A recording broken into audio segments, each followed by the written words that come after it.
Jimmy's back, baby. And we're going to wrap up the Ole Miss game, talk some recruiting, and probably talk a little Auburn coaching search because it can affect Alabama. So we'll get into all that today. Locked On Bama, your daily podcast on the Alabama Crimson Tide. Part of the Locked On Podcast Network, your team every day.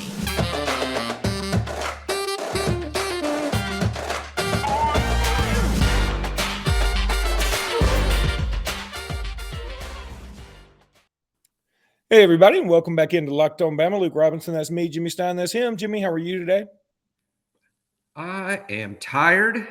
For those that don't know, I'm in the midst of a move, moving a house, and we're downsizing. So I've been moving really for more than a couple of weeks, but it's really picked up the last day or two. Today was the big furniture stuff, and the movers were here, and dude, I'm pooped.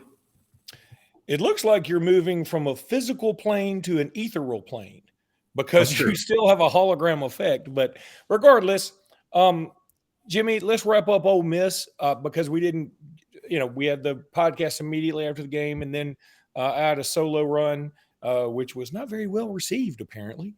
That's okay. Use the bad words. But use the bad words, the words that they tell us not to use. But we accidentally do anyway, sometimes accidentally. Yeah, occasionally. But anywho, I want to say a couple things about Ole Miss that I've gone back and looked over. First of all, somebody did ask about Dallas Turner. Not the face mask, because, we already went over that. The face mask was, it wasn't a big deal. It was a big deal because somebody could have really gotten hurt. I don't think he had any malicious intent. The push, the extra push, look, Ole Miss fans are going to go crazy about it. It's classless. Dallas Turner shouldn't do it. I would be totally okay if Nick Saban said, hey, I'd have talked with him about it. We just don't need to play that way. I don't think it's worthy of a suspension any more than I think the player who punched Kendrick Law is any more worthy of a suspension. I just don't want him to do it. There are too many cameras. Look, in the old days, I'll never forget there was a running back for Tennessee back in the early 90s, I think, from Detroit. They used to have all these tough running backs, if you remember. And his name I can't remember, but I remember he talked about, everybody was talking about, how'd you get prepared for the SEC? He said, I played high school ball in Detroit. People hid needles in their wristbands, and in a pileup, they jabbed you. And I was thinking, oh my God, that sounds horrible. And also, if I did that, I would literally jab myself with my sweatband several times. Yeah, I would mess that up. I would die a friendly fire if I tried to pull something like that off.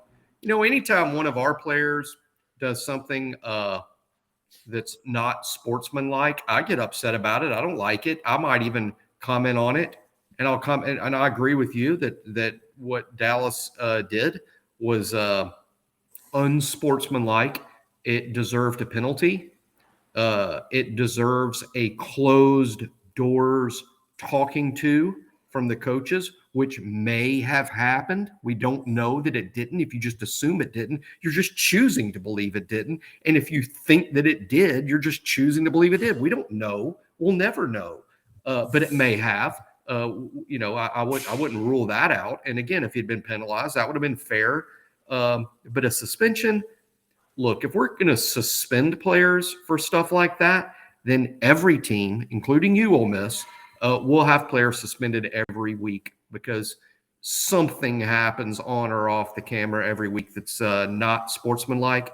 I have not myself noticed Dallas Turner, who's basically been a starter now for over a year and a half.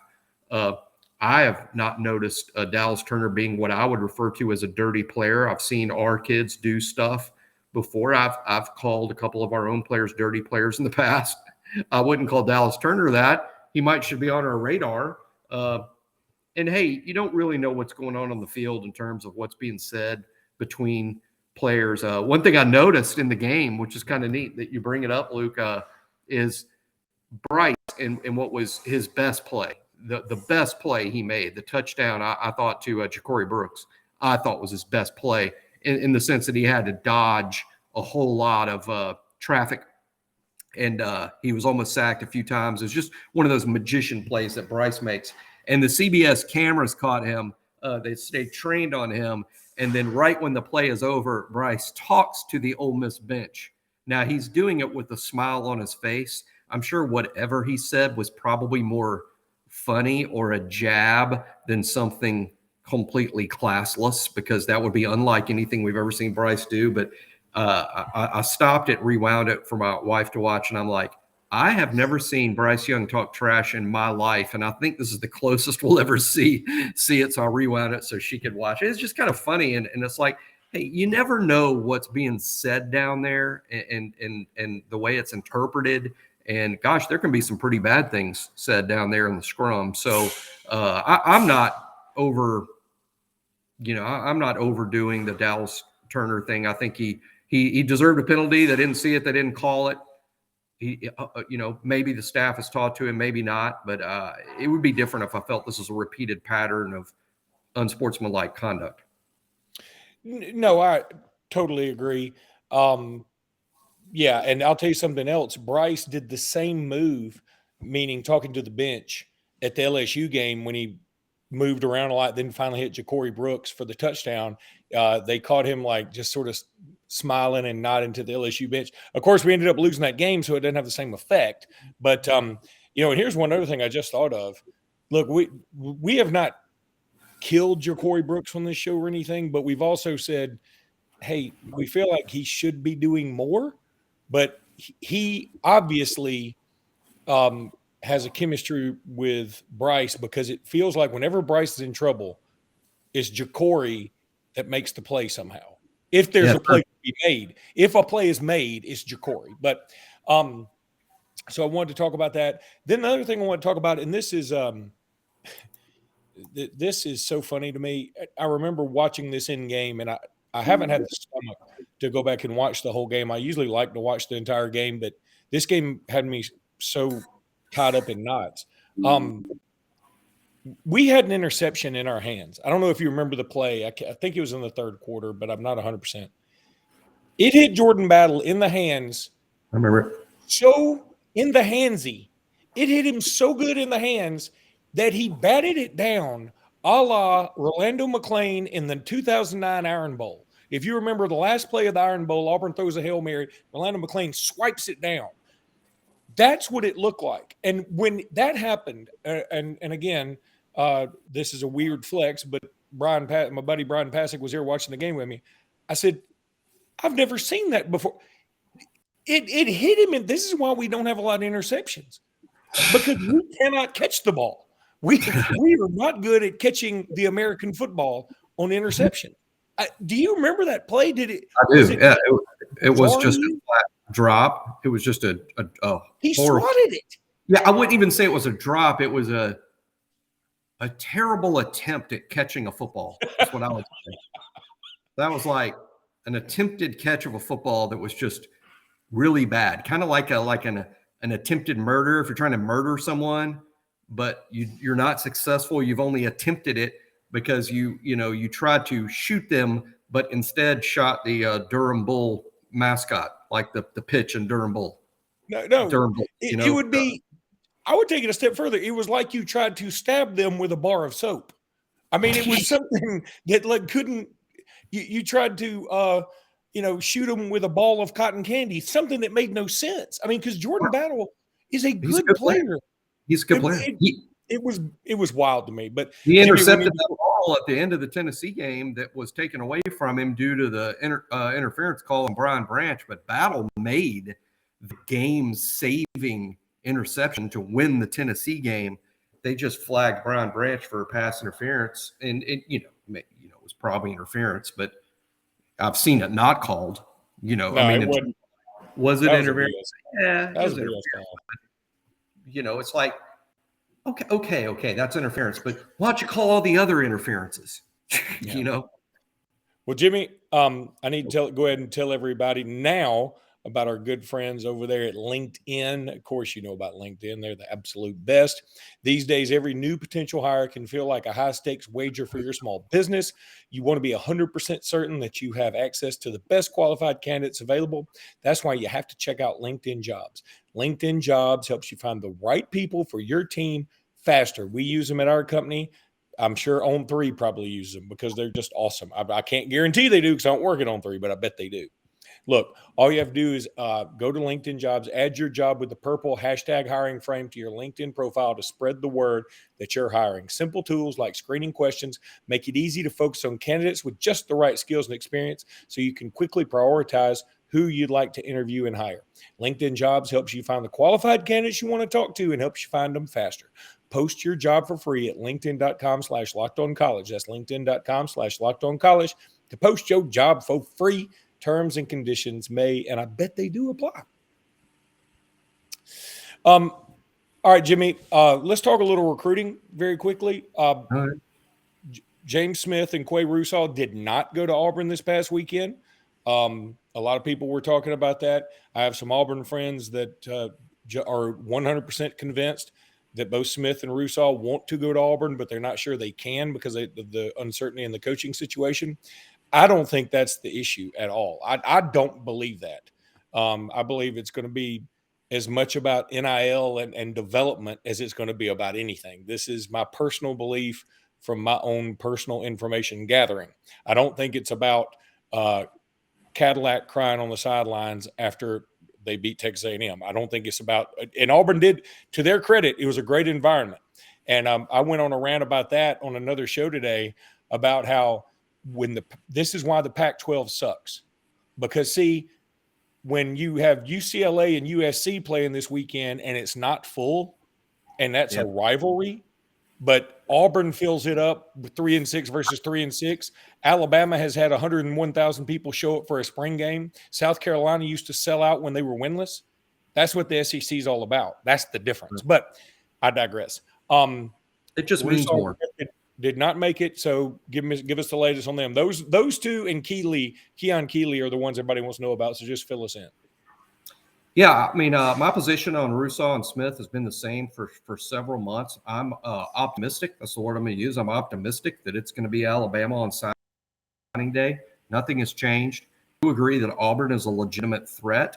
I'm not ruling out they could end up signing with Auburn. I think they're familiarizing themselves with Auburn and all their trips over there. I know they didn't go this weekend. I think they've been there 4 or 5 times. That's, I've had a couple people on our board freak out over that fact. But look, these two, and the games are 45 minutes away. And I don't know how many of y'all have been to college football games, but they're sort of fun, especially when the tickets are free and you have good seats and you're into football. And they're 45 minutes away. I mean, if I was a prospect and I was a baseball player, let's say, and I love baseball and I'm an Alabama fan and it's 4 hours away and I think I'm going to go to Alabama, but I'm not going to Alabama this weekend. And somebody says, hey, we got tickets behind home plate for Southern Miss versus LSU in Hattiesburg. And Jimmy, that's only an hour and 10 minutes away from Mobile. So let's go. I'm like, heck yeah, let's go. I mean, it's not a huge deal that they've been to Auburn so much. Peter Woods came to Alabama on about 40 different occasions over 3 years. He's not signing with Alabama. So, but I do think Russaw and James Smith are going to seriously consider Auburn after they make their new hire in December. I believe that. But today, my story is the same as it's been for weeks and months. I think it's going to be Alabama. Keon Keely, I also believe it will be Alabama. I will say this, my projection is Alabama in terms of like confidence, which is what they encourage us to do it on 3 in terms of making an RPM, a recruiting prediction machine, entering a prediction in the recruiting machine. I would say my confidence is a little lower because I'd sort of hoped that Keon would have made his decision for Alabama by now, or at least have a commitment date. I think the longer it goes on, the more nervous I get. I can't speak for Alabama or their staff, but I think the longer it goes on, it gets a little more nerve-wracking. But again, I'll say the same thing I'll say about Russaw and Smith. My projection today, Luke, is that, hey, if we're projecting who's going to sign with Alabama on December, I'm adding Keely too. I think it's Keely, Russaw, and Smith to Alabama. That's what I think today. Thankfully, all I've got to do is tell you guys what I think is going to happen, and I don't lose $1 million when I'm wrong, because this is going to be the craziest recruiting month ever in the history of college football recruiting. I'm not kidding. And I've been pretty accurate about things going back to February, March in terms of the landscape and how crazy it's been, whether you're talking about Ruben, Owens to Louisville and Rashada flipping to Florida and Cormani McClain signing committing to Miami and not Florida. Stuff like that is going to be the norm. It's not going to be the outlier. It's not going to be like, you've got to be kidding me. You've got to be kidding me is going to be every day in December. This will be the wildest December. And you're like, why? Why is it different? Why is it different? If you don't understand that it's different, then you haven't been following recruiting every day for the past few months. NIL is what's different. And that's why December will be the most insane, crazy recruiting month of all time, with flips and shocks. And, hey, it's going to affect Alabama in a negative way. Go ahead right now. Write it down. Get used to it. Don't jump off the building when it happens. Go ahead and accept it for a fact right now. But here's the good news. It's also going to affect Alabama in a good way, because we'll probably pick up one. For every one we go, oh, no, there'll be one we're like, wow, didn't think we'd get him. I mean, it's going to be sort of like that. And then in the end, the way it's all going to turn out on signing day, I think Alabama will be number one, which will be amazing that despite the massive changes in the landscape, Alabama's still number one. By the way, it was Aaron Hayden, the running back I was thinking of. I did a quick Google search while you were talking. Aaron Hayden, the running back from Tennessee, from Detroit. I'll never forget that article because it terrified me. I was like, memo to self, don't ever play high school football in Detroit. Anyway. I dodged a bullet there. Yeah, literally. Anyway, so on to recruiting. Steve Wiltfong had what they call a Fong bomb, and said, hey, I expect a lot of changes. I don't remember the exact tweet, but a lot of maybe an exodus at Texas A&M, and that could really happen. That is a hot and heavy rumor right now. I sort of picked up on it. And I mean, I was being a little tongue in cheek, but at the same time, like, man, how cool would it be if we could go get us an Evan Stewart? Good Lord Almighty! But again, who knows? None of that stuff's going to happen. But when this is not just message board innuendo. When a guy like Steve Wiltfong, who's pretty well respected, I would think, in the recruiting industry, is saying stuff like that. Oh, no doubt that he is, and I think it's interesting when a Wiltfong says that, and others say it. And I'm not here telling everybody that Wiltfong's wrong, or that that there won't be guys at the portal. I'm not saying that. I'm just going to throw this out there. NIL deals. I mean, you can't on the one hand say to yourself, if this is something you say to yourself, all those kids are signing with A&M because of NIL deals. That's why they sign with A&M. So if that's your opinion, you can't also have the opinion they're all jumping into the portal because they're not happy with what's going on at A&M. Those two things totally are in conflict with one another, because NIL deals are contractual in nature. There's a contract that the kids sign, whether it's with Fansville, whether it's with Cash App, or whether it's with your school's collective, or whether it's with your school's directive, which is what Miami has with Ruiz. Directive means one person or one business, and not a collection of businesses owned by boosters, or boosters acting as middlemen, to get NIL deals signed. But my point is, it's contractual in nature. So don't assume that all these A&M guys are free to go somewhere. They may have to stay right where they are to collect money they signed up for. Or it might be in their NIL deal that, hey, you're getting this, but you can't leave, or you have to give us the money back. I'm just saying that NIL deals are contracts. What are in those contracts? It's the Wild West, right? It's not uniform. It's going to be different, not only from one school to the next, it's going to be different from deal to deal. So everyone assuming that all the A&M guys are just climbing in the portal, some of them may not be able to, Or some of them, they'll like, hey, my deal is I get X amount of money in my third year, but I got to be here in my third year to get it. I mean, I don't know. I'm just saying that you can't believe that A&M signed all those guys because of NIL money and then also be the same guy that's thinking they're all leaving, because that's not going to be easy in every case. It might be in some cases. You know, what's funny is we might get to a point where we have player buyouts like coaching buyouts. You know, like if a player says, hey, I got it, my contract, my NIL contract says I have to be here till my third year. You know, what if Kentucky tells Missouri, if they're going after somebody, hey, we'll just pay you that, plus we'll buy you out of that, and then we'll pay you extra or whatever. I mean, it's bananas what could happen. But anyway, Jimmy, well, put it this way, Luke. Put it this way. Let's use Bryce because he's our most famous NIL guy. He's obviously getting paid a significant amount of money from Dr. Pepper for his Fansville commercials, a significant amount of money. He might have been paid up front. It might be a check that comes in monthly. It might be a check that comes in as each commercial airs. I don't know. It's going to be different from deal to deal. But the point is, let's say Bryce up and announces, you know what? I'm not going to play for Alabama anymore. I think midseason, you know where I got my eye on? I got my eye on Maine. I want to be a Maine Black Bear. And I hear they have a cool FCS program. And I think Black Bears are like really cool nicknames. So I'm going to be a Maine Black Bear. You think Dr. Pepper is going to go, time out?